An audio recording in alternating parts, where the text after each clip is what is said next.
Baik, Assalamualaikum warahmatullahi wabarakatuh. Apa kabar semuanya? Semoga kalian selalu dalam keadaan baik. Ya, di sini saya membuatkan sebuah video pembelajaran untuk pembelajaran pada kali ini. Bab ini, jadi nanti kalian silakan menonton video ini, walaupun kalian belajar di rumah masing-masing, jadi harus tetap belajar, kayak gitu ya.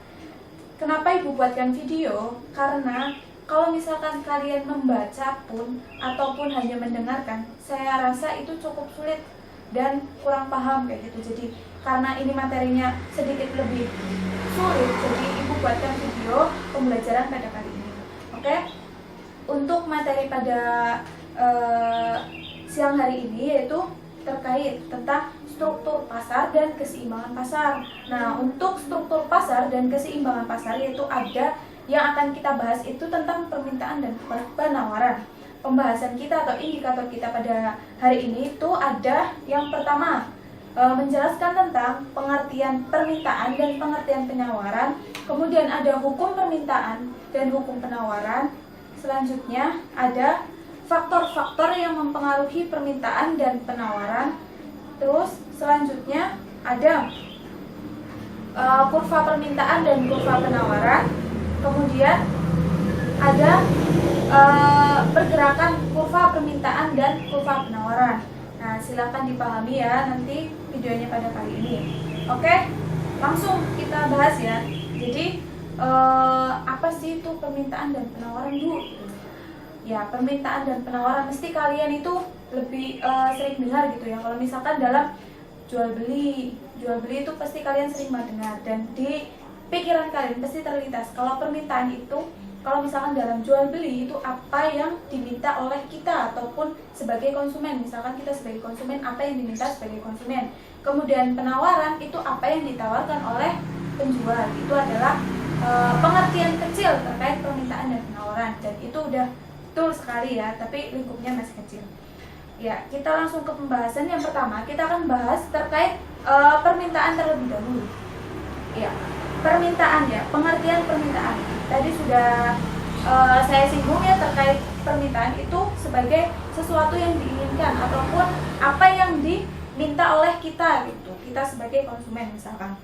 Jadi dalam arti luas, secara sederhananya, permintaan itu dapat diartikan sebagai jumlah barang yang diminta pada tingkat harga tertentu. Jadi jumlah barang yang diminta oleh kita pada tingkat harga tertentu oleh masyarakat sebagai konsumen.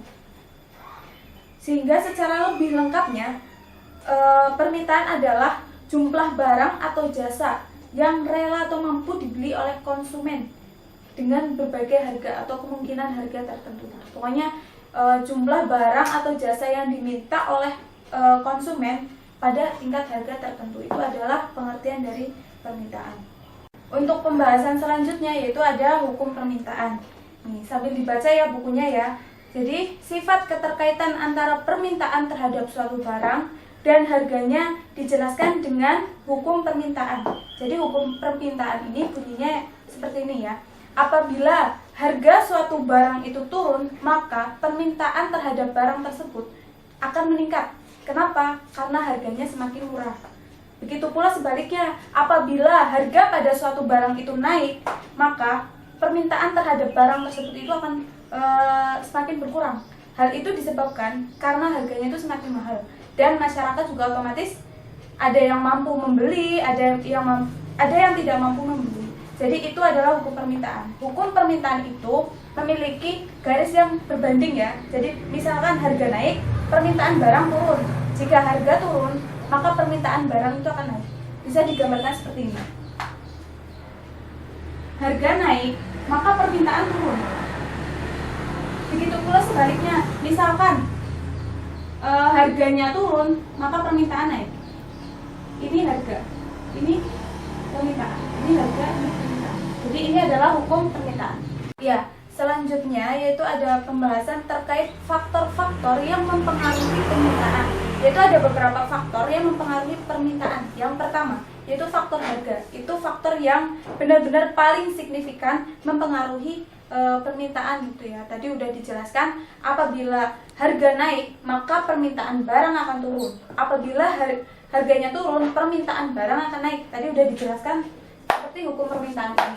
Kemudian faktor yang kedua yaitu ada harga barang substitusi dan barang komplementer. Apa sih itu barang substitusi dan barang komplementer? Jadi sini ya saya jelaskan ya. Kalau barang substitusi itu barang yang menggantikan, sedangkan barang komplementer itu barang yang saling melengkapi.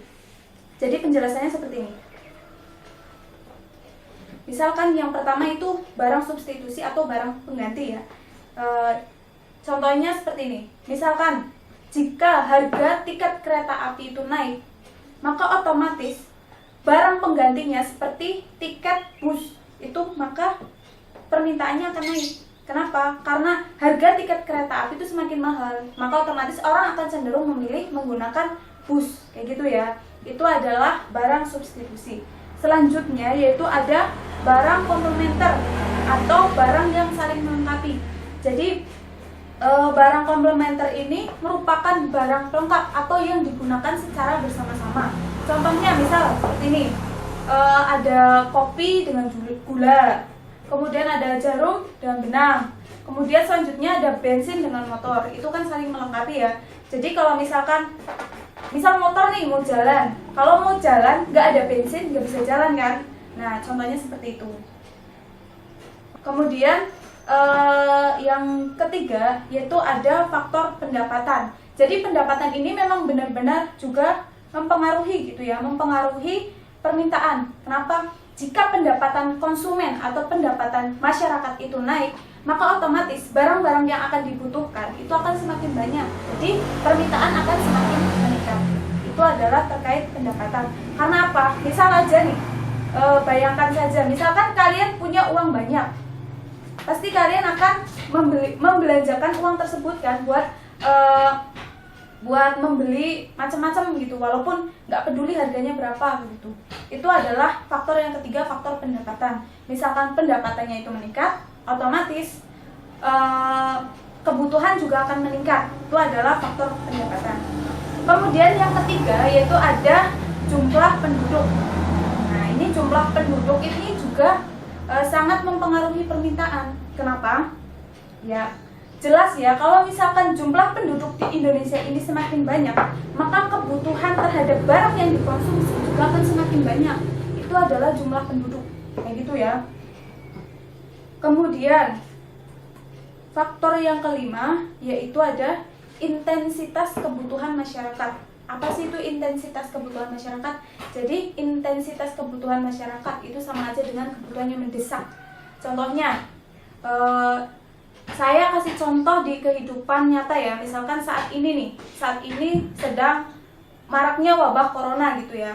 Nah wabah corona, karena wabah tersebut otomatis orang itu akan lebih membutuhkan apa coba? Masker, pemberian masker kan, alkohol ya. Otomatis permintaan terhadap masker itu akan semakin meningkat, dan pembelian terhadap alkohol juga akan semakin meningkat. Itu adalah contoh dari intensitas kebutuhan.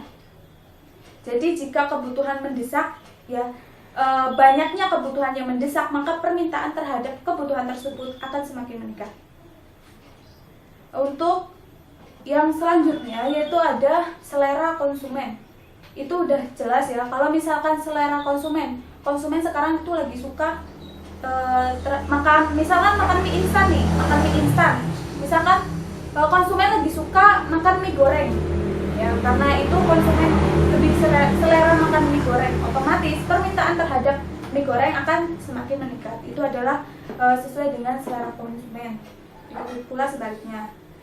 Kemudian untuk faktor selanjutnya ya, yaitu ada ekspektasi harga di masa depan. Jadi bisa penjelasannya seperti ini ya, bisa kalian dengarkan. Jadi misalkan kita nih atau konsumen meramalkan bahwa harga terhadap barang ini akan naik besok, ya otomatis orang akan membeli barang-barang tersebut pada saat ini sebelum harganya naik. Misalkan contoh, biasanya yang seperti itu tuh BBM ya, biasanya harga BBM. Misalkan saat ini, misal saat ini tuh harga BBM itu 7.000, itu 1 liternya.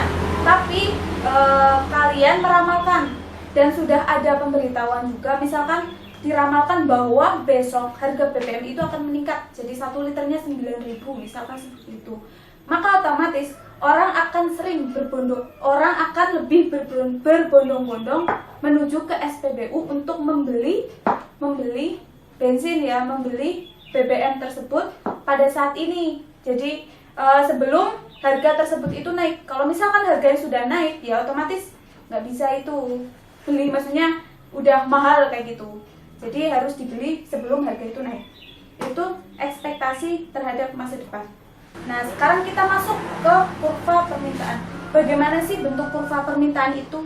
Jadi kurva permintaan ini geraknya itu dari kiri atas ke kanan bawah.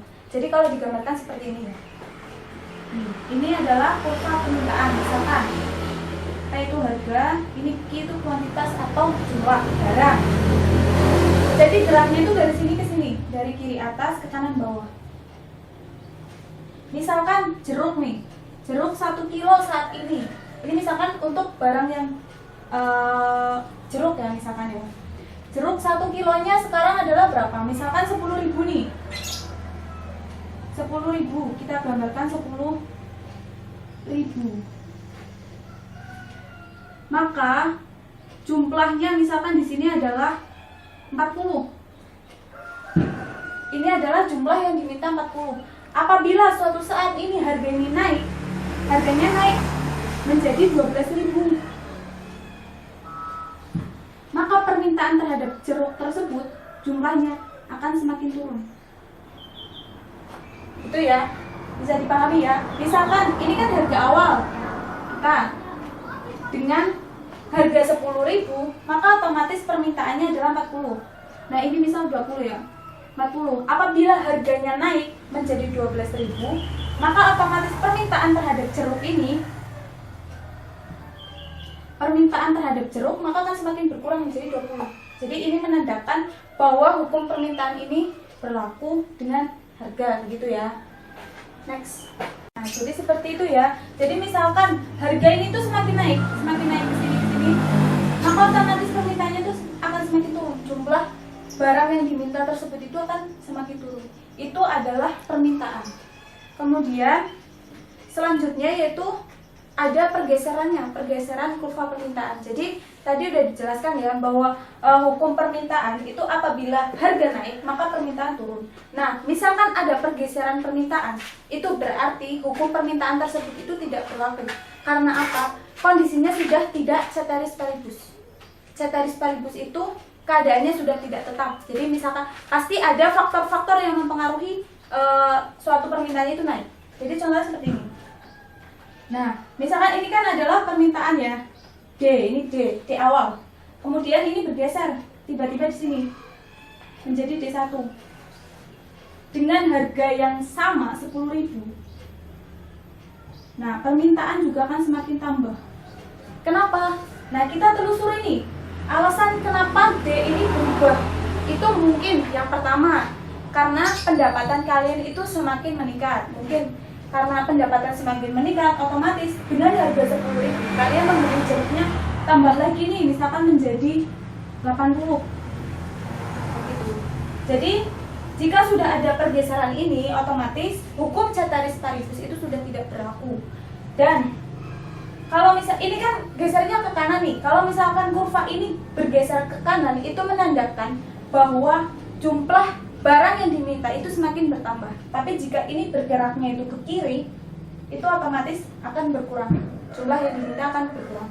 Kayak gitu ya. Jadi ini dari D ke D1. Ya, jadi itu tadi adalah faktor-faktor yang menyebabkan bergesernya kurva permintaan ini. Tadi udah saya jelaskan ya di awal, kecuali faktor harga, itu adalah faktor yang membuat hukum permintaan tidak berlaku, itu seperti itu.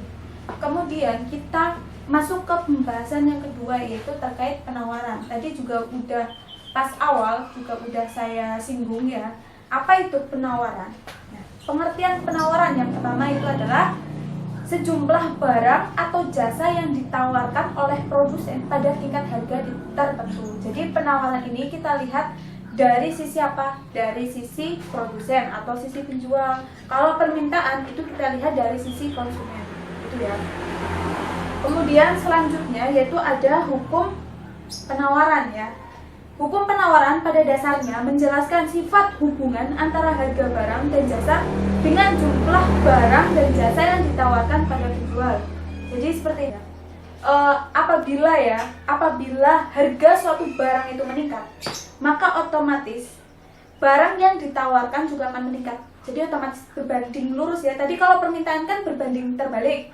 Kalau harganya naik, barang yang diminta itu turun. Tapi misalkan di penawaran itu apabila harganya naik, maka barang yang ditawarkan itu juga ikut naik.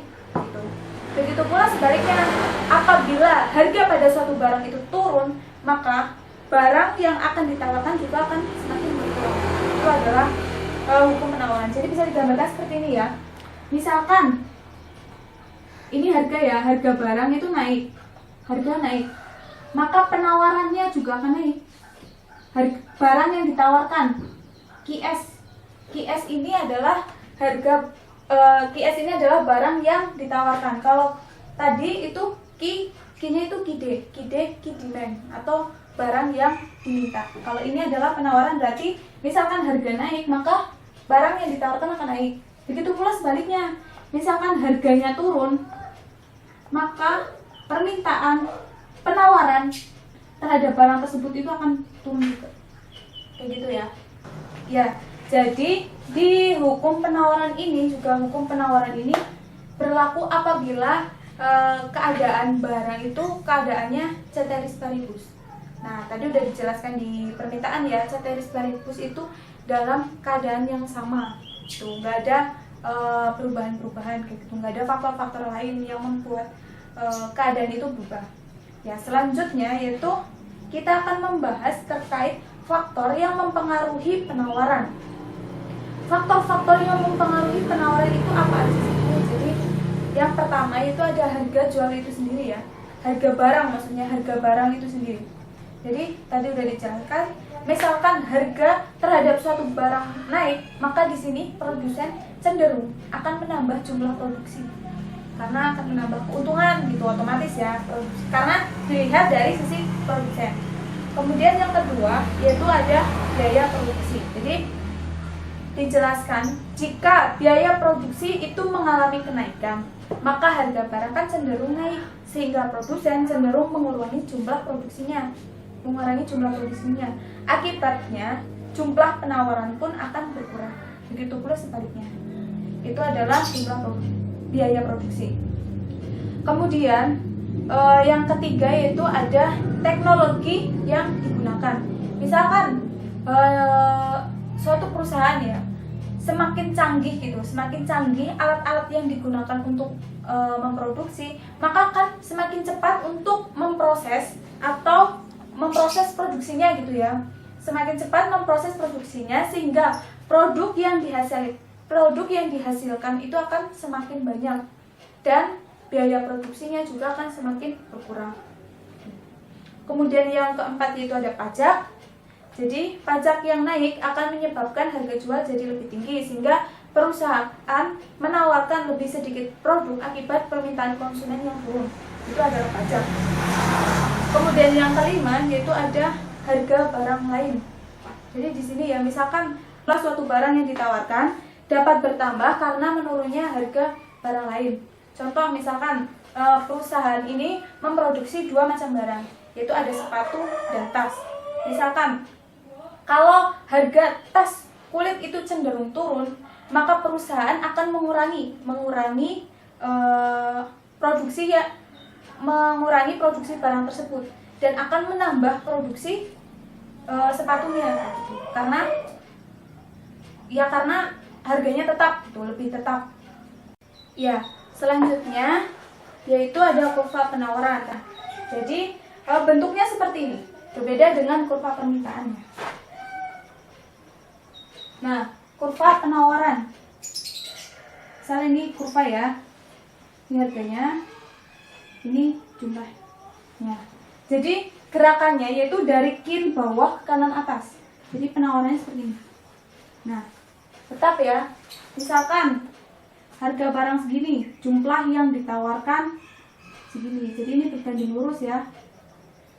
Ini dari P ke Q S1 ya, Q. Kemudian misalkan harganya naik. Nih, harga naik. Dari P ke P1, maka jumlah barang yang ditawarkan juga akan semakin naik ke Q1. Jadi seperti itu adalah hukum permintaan dan penawaran. Berbanding terbalik ya dengan hukum penawaran tadi.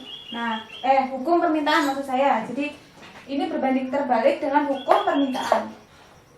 Ya, selanjutnya yaitu terkait kurvanya ya, kurva penawaran ya. Kita langsung saja ke perubahan kurva penawaran gitu. Nah, perubahan kurva penawaran juga tadi ini hampir sama ya dengan kurva permintaan. Maksudnya yang membedakan hanya kurvanya saja gitu. Misalkan nih, kurva penawaran awal itu ada di sini, kemudian tiba-tiba bergerak nih, geser ke sebelah sini. Dari S ke S1. Nah, dengan harga yang sama seperti ini, jumlah barang yang ditawarkan maka semakin meningkat. Kenapa kurva ini bisa bergeser? Nah, ini bergeser, kita telusuri dulu apa yang menyebabkan kurva ini tuh bergeser. Jadi kurva ini bisa bergeser itu karena faktor-faktor tadi, faktor-faktor yang mempengaruhi penawaran. Jadi selain faktor harga itu ya, pokoknya kalau harga kan otomatis tetap ya, ini akan tetap. Tapi selain harga, misalkan tadi ada apa aja? Misalkan biaya produksinya semakin murah atau semakin mahal kayak gitu ya. Itu adalah faktor-faktor yang mempengaruhi bergeraknya kurva penawaran. Nah, dengan bergeraknya kurva penawaran ini, maka hukum penawaran sudah tidak berlaku lagi karena sudah berubah dan tidak tetap. Ibaratnya sudah tidak ceteris paribus kayak gitu. Ya, jadi seperti itu ya materi pada kali ini, pada siang hari ini terkait permintaan dan penawaran. Silakan setelah ini materinya dipelajari lagi dan jangan sampai keliru ya antara permintaan dan penawaran. Bagaimana kurvanya, bagaimana pergerakannya. Biasanya itu yang bikin kalian keliru adalah di bagian pergerakan kurva itu. Jadi nanti silakan dipelajari lagi sebelum kita lanjut ke materi yang berikutnya. Untuk tugas, nanti saya kasih kalian tugas, silakan dikerjakan latihannya di halaman 38 ya di buku paket. Kemudian itu untuk tugas itu dikumpulkan pada malam ini maksimal jam 9 malam ya. Jadi dikumpulkan maksimal jam 9 malam. Setelah itu saya kasih tugas lagi untuk mereview kegiatan pembelajaran kita selanjutnya itu. Misalkan mereview pembelajaran kita selanjutnya ya. Untuk selanjutnya nanti kita akan belajar terkait masih dalam ruang lingkup struktur pasar dan keseimbangan pasar. Jadi untuk selanjutnya saya harap kalian bisa mereview materi keseimbangan pasar dan juga rumus-rumusnya seperti itu. Setelah itu silakan dikumpulkan pada saat nanti kalian pembelajaran, pada saat pembelajaran itu berlangsung gitu. Nanti akan Ibu share lagi di WhatsApp ya dan di Google Classroom. Nanti akan Ibu share dan Ibu infokan lagi. Terima kasih untuk pada hari ini. Jangan lupa belajar dan tetap semangat ya walaupun kondisinya seperti ini. Oke, dari saya sekian. Wassalamualaikum warahmatullahi wabarakatuh.